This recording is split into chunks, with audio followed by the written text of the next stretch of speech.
The diner was alive with the usual Friday night buzz, clinking glasses, the scent of sizzling burgers, and the low hum of conversation. But tonight, our table carried a different weight. Bill Chapman, a retired Marine like the rest of us, had just finished telling us about his wife's betrayal. Not something recent, but a wound that had festered for decades without him knowing. The revelation had left him shaken, questioning everything he thought he had built. 25 years, Bill muttered, staring into his drink. And all this time I never knew. The others murmured their sympathies, but I remained silent. Not because I didn't care, but because I knew that kind of pain too well. Betrayal had shaped my life. But no one at this table knew my story. I had come to this town more than a decade ago, picking it at random from a map, determined to disappear. I'd bought a small grocery store, expanded it, and later added a gas station. Business was good, but more than that, it kept me occupied. The town itself was a forgotten relic of the past, a former logging community with just over 1,000 residents. The nearest city was a long drive away, and that suited me just fine. Over the years, I had become part of the fabric of the town. My Marine buddies helped me build a timber home on a quiet patch of land. They joked about my aversion to relationships, my refusal to date, my reluctance to share stories of my past. Some assumed I was just a lifelong bachelor. Others whispered that I was hiding something. They weren't wrong. That Friday night, after we finished our drinks, we parted ways, but Bill had something big coming up. A celebration for his son, Stephen. He was returning home from college, bringing his fiancée with him. There was going to be a barbecue that weekend to celebrate both his graduation and engagement. We were all invited. I almost didn't go. The wives of my friends had made it their mission to fix my solitude. Every gathering turned into a matchmaking attempt, and I was growing tired of it. But fate had other plans. I arrived last, parking my old 1940 Ford near the backyard. I had barely stepped out before Bill's wife, Connie, caught sight of me. "You need to meet Stephen's fiancée," she said, an odd look in her eyes. I was already preparing my usual excuse when she cut me off. "She has red hair," Connie added, hesitating. "I mention that because every time you see a redhead, you get quiet, distant, sad." Her words struck a nerve, but I didn't let it show. "You never talk about your past," she continued, patting my shoulder.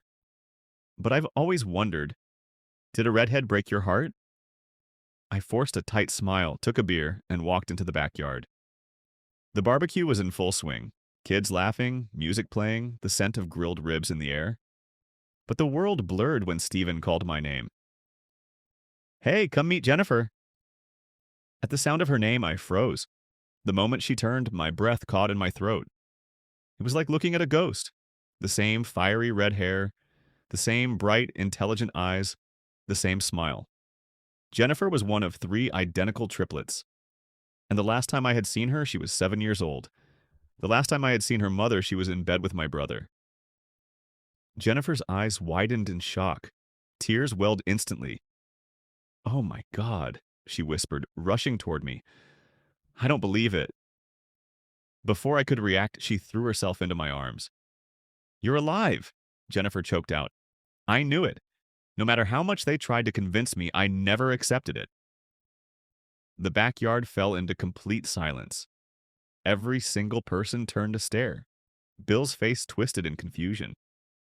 Stephen looked stunned. But I barely noticed. 15 years.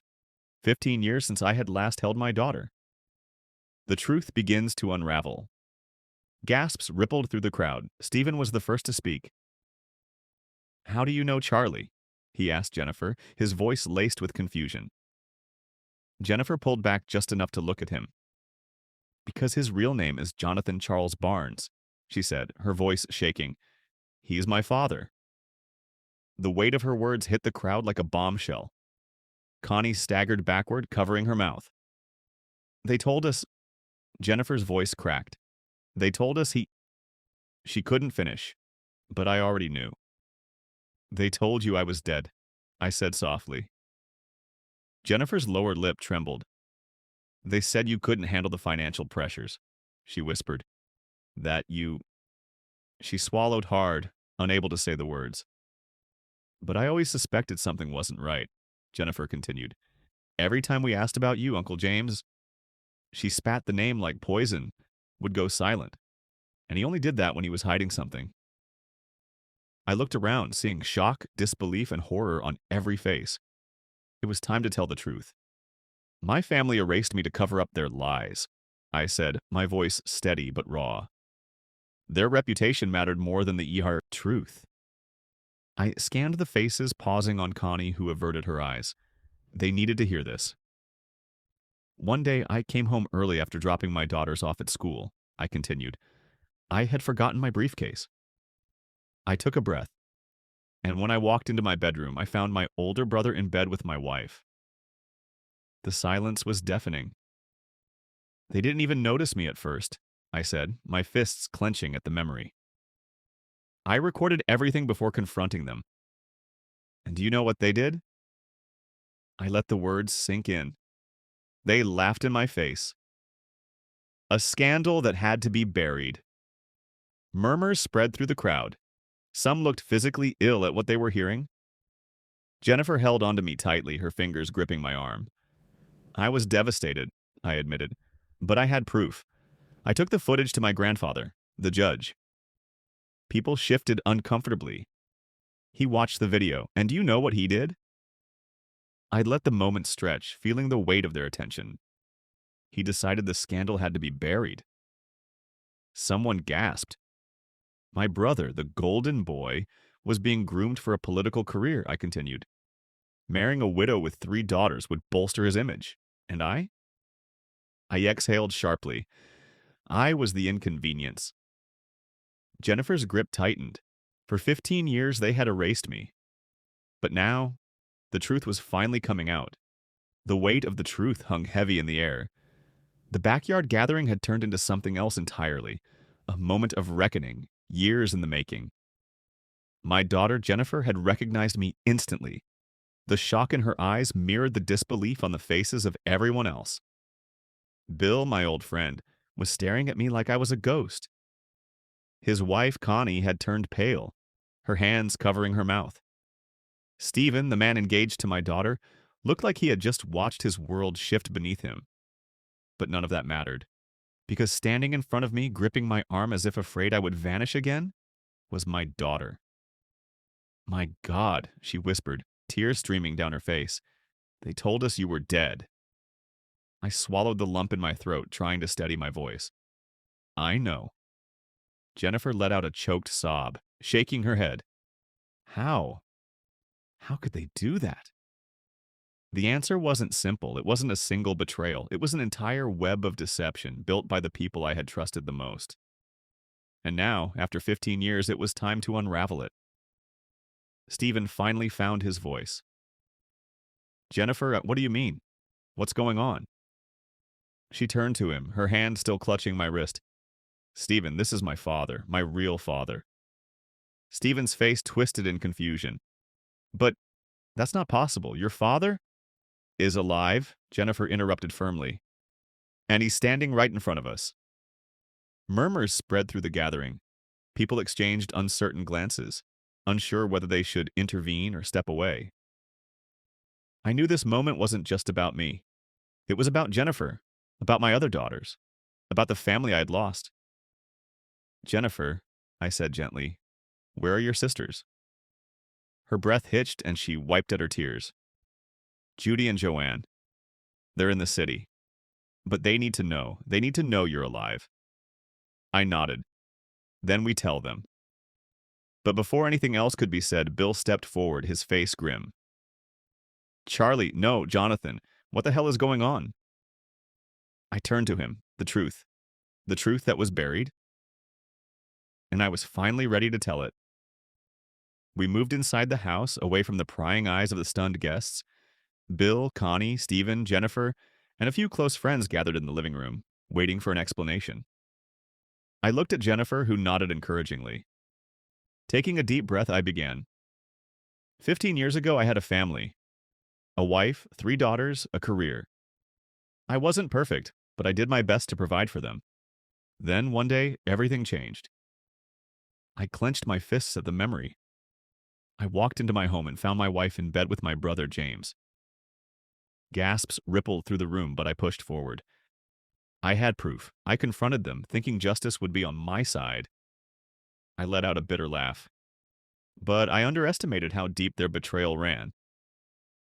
Jennifer was holding onto my arm, her fingers digging into my sleeve. Mom told us you left because you couldn't handle the pressure, that you ran away. I exhaled sharply. That was their lie. The truth was they erased me. I looked directly at Bill, who still seemed to be processing everything.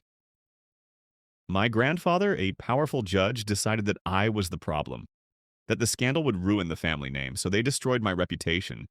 They froze my accounts, spread false stories, and made sure I had no way to fight back. But faking your death? Connie whispered. That's insane. Not officially, I corrected. They didn't need a death certificate. They just made sure I disappeared. Every record of me was wiped. My job was given to someone else. My bank accounts were emptied. My house was sold without my consent. By the time I realized what was happening, it was too late. I met Jennifer's gaze. And worst of all, they turned my daughters against me. Her lip trembled. I never believed it, Dad. Not really. When they told us you were gone, something inside me never accepted it. I put a hand on hers. That's why I survived. Because deep down, I knew one day the truth would come out. Stephen, who had been silent this whole time, finally spoke. If all of this is true, then what now? A slow determination built inside me. Now I take back what was stolen from me. Over the next few hours, I told Jennifer everything about the years I spent trying to rebuild my life, the pain of knowing my daughters were growing up without me, the rage that had nearly consumed me. But the time for silent suffering was over. The next morning, Jennifer and I sat together making phone calls. The first was to her sisters. When Judy and Joanne answered, their reactions mirrored Jennifer's: shock, disbelief, tears. We agreed to meet in person to finally have the reunion that had been stolen from us. But there was something else I needed to do. I picked up my phone and dialed a number I had memorized long ago. When the line connected, a familiar voice answered. Jonathan, the voice said cautiously. Hello, James, I replied, my voice ice cold. A sharp intake of breath, then a forced chuckle. I was wondering when you'd finally crawl out of whatever hole you've been hiding in. You always did underestimate me, I said, but not anymore. James sighed.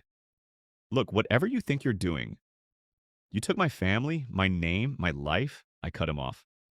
But that's over now. The truth is coming out. And this time there's nothing you can do to stop it. A long silence stretched between us. Then James spoke, his voice laced with barely concealed anger. You have no idea what you're starting. I smiled. Oh, but I do. I ended the call and turned to Jennifer. Are you ready? I asked. She nodded. Let's make them pay. Because this wasn't just about revenge. It was about justice. And we were only getting started. The weight of the past pressed down on me as I sat across from my daughter, Jennifer. The first steps toward reclaiming my life had already begun. I had reunited with her, I had spoken to her sisters, and I had confronted my brother James for the first time in 15 years. But there was still one more person I needed to face. My ex-wife, Linda, the woman who had once vowed to stand by my side, only to betray me in the most unimaginable way. A meeting 15 years in the making. Jennifer insisted on coming with me. You shouldn't have to face her alone, she said firmly. I didn't argue. I had already lost too much time with my children. I wouldn't push them away now. We arranged the meeting at a small cafe in the city. Linda agreed almost too easily, as if she was confident that nothing I said could shake the life she had built. That would change soon. When she arrived, she was just as I remembered. Poised, elegant, wearing the same calculating expression she always had when she was trying to stay in control. But when her eyes landed on me, something flickered in them. Shock? Fear? Maybe both. Jonathan, she said smoothly, slipping into the seat across from me. I have to say, I wasn't expecting to ever see you again. Jennifer sat beside me, her arms crossed. That's because you made sure of it. Linda sighed as if she were the victim in all of this. I don't know what stories he's been telling you, Jennifer, but you have to understand. Enough, I cut her off. We both know exactly what happened. You and James planned everything. You took my life, my family, and convinced my daughters that I was gone. A flash of annoyance crossed her face. I did what I had to do for our children. For our children? I repeated, my voice sharp. You tore their father away from them. You let them believe I was dead. You don't get to pretend this was about them. Jennifer leaned forward, her voice shaking with emotion. You lied to us, Mom. You told us he abandoned us, that he didn't care. But it was you who took him away. Linda pressed her lips together, but she didn't deny it. You always were good at rewriting the truth, I said bitterly. But that ends today. Linda exhaled, tapping her manicured nails on the table. What do you want, Jonathan? An apology? A second chance? Because neither of those things are going to happen. I smiled coldly. I don't want an apology. I want you to face the truth, for once. Jennifer pulled out her phone and pressed a few buttons. A moment later, a recording began to play. James's voice filled the air. You have no idea what you're starting. You always did underestimate me, but not anymore. Linda's expression shifted. Where did you get that? I called him, I said simply, and I made sure to record every word. He knows the truth is coming out and he's scared. Linda's mask finally cracked. Her fingers clenched into fists. You don't understand the consequences of what you're doing. Jennifer scoffed. No, Mom. You don't understand the consequences of what you did. Linda's confidence wavered. Do you really think anyone will care? This happened 15 years ago. No one is going to come after me or James over something that old. I leaned back, letting her believe that for just a moment. Then I placed a folder on the table. Inside were documents, legal records, bank transactions, forged signatures, proof that my accounts had been emptied without my consent. These say otherwise, I told her. And the people I've spoken to, they're very interested in justice. For the first time, Linda looked genuinely afraid. You wouldn't, she whispered. Jennifer's voice was steady. He doesn't have to. We will. Linda's hands shook as she stared at the papers. For 15 years, she had been untouchable, but now the life she had built on lies was crumbling. Linda's hands trembled as she flipped through the documents I had placed before her. The evidence was undeniable.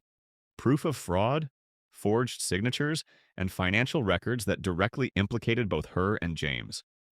For years, they had built their lives on lies, erasing me from existence and making sure I could never return. But now, everything was unraveling. Jennifer watched her mother closely, her expression unreadable. I could tell she was conflicted, caught between the love she had for the woman who raised her and the pain of the truth she had discovered. Linda finally looked up, her face pale. Where did you get all of this? I gave her a small, humorless smile. You thought you buried me, Linda, but you forgot. I spent 15 years waiting, watching. I had nothing but time. She scoffed, trying to regain some of her composure. This doesn't mean anything. No one is going to go after me for something that happened years ago. I leaned forward. Are you willing to bet your freedom on that? The moment Linda realized she no longer had control, her entire demeanor changed. She wasn't the composed, elegant woman I remembered. She was panicked, desperate. She turned to Jennifer. Sweetheart, please. You don't understand what this will do to our family. Jennifer's voice was cold. You did this to our family. Before Linda could respond, my phone vibrated. It was a message from my lawyer. It's done. The case has been filed. She'll be hearing from the authorities soon. I placed the phone on the table and met Linda's gaze. I suggest you get yourself a lawyer. Her face drained of color. Jonathan, please. But I was done listening to her lies. You made me disappear once, I said quietly. But this time, it's your turn. As much as Linda had orchestrated my downfall, she hadn't acted alone. James had been her accomplice, and I had no intention of letting him walk away unscathed. The next morning, the news broke. Financial crimes, fraud, and a history of falsified records, James and Linda were officially under investigation. It wasn't long before James called me. "You set me up," he shouted through the phone. "You think you can just walk back into our lives and ruin everything?" I laughed bitterly. "You ruined my life, James. I'm just returning the favor." "You'll regret this," he snarled. I hung up. James had always been arrogant, thinking he was untouchable. But now the world knew the truth, and soon he would face justice. With Linda and James out of the picture, my focus shifted to what truly mattered: my daughters. Jennifer stood by my side through everything. But my other daughters, the ones who had grown up believing I abandoned them, needed time. I understood that. So I waited. Days turned into weeks, and one by one my daughters reached out. They wanted to know the truth. They wanted to know me. It wasn't easy. The years apart had left deep scars. But for the first time in 15 years, I had hope. I had a chance to be a father again. The last time I saw Linda was in the courtroom. She and James sat side by side, their perfect world shattered. She looked at me, her expression unreadable. For a moment, I thought she might say something. A final attempt to justify what she had done, but she didn't. She just looked away. And that was the last time I ever saw her. As I walked out of the courthouse with Jennifer by my side, I took a deep breath. 15 years of pain, betrayal, and loss had led to this moment. I wasn't the man I used to be, but I was free. And for the first time in a long time, I was home.